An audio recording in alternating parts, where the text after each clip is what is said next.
So That's yeah, so this is based on dark web research, things that we found from the hacking groups themselves, things that they're spilling, but then you don't know whether all that's true. So you have to take it with a grain of salt.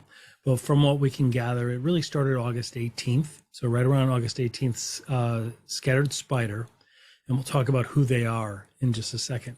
But they socially engineered an IT vendor of Caesars. So Caesars outsourced their help desk, it looks like, and it looks like they socially engineered them to change credentials and get them access into the account. That tactic, that vishing tactic, after doing a lot of OSINT, a lot of open source intelligence research, is a specialty of Scattered Spider. So Scattered Spider is based in the US, believe it or not, UK, and then over in the Eastern Bloc. And they are known in the industry as being ruthless, and they focus on like phishing as a service, vishing, social engineering, and the average age is between 17 and 21 years old.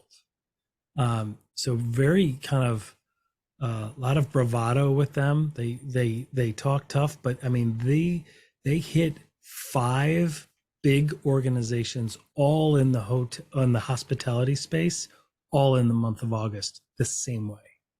So they're really good at what they do.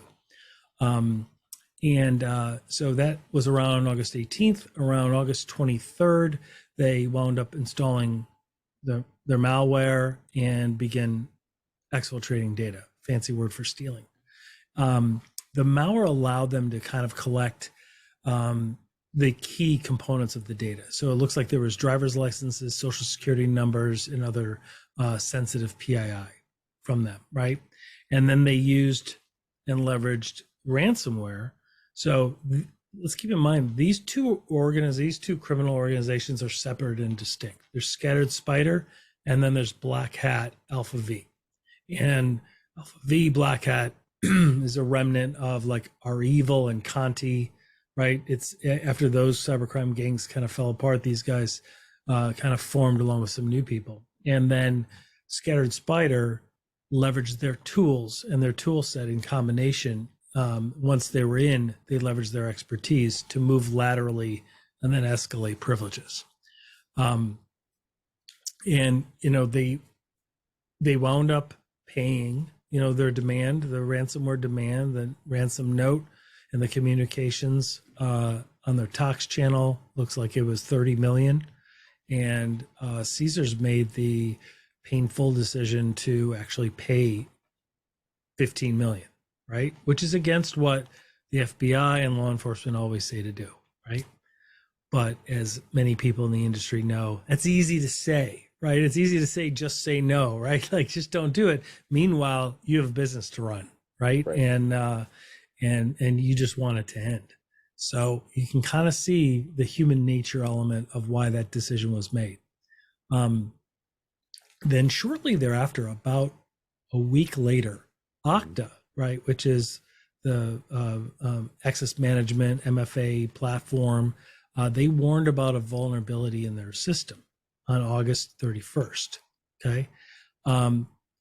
Shortly thereafter, a few days after, Scattered Spider, who hit, total of 5 very similar organizations that same month, they scan LinkedIn. So between September 1st and September 10th, they kind of scan LinkedIn, find an MGM employee, create a docs on the person. So do a lot of OSINT, and they create a kind of a dossier on this person, so that they know all of the security questions that would be answered.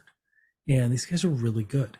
And they impersonated that person, calling the internal MGM help desk, got them to reset the employee's MGM password.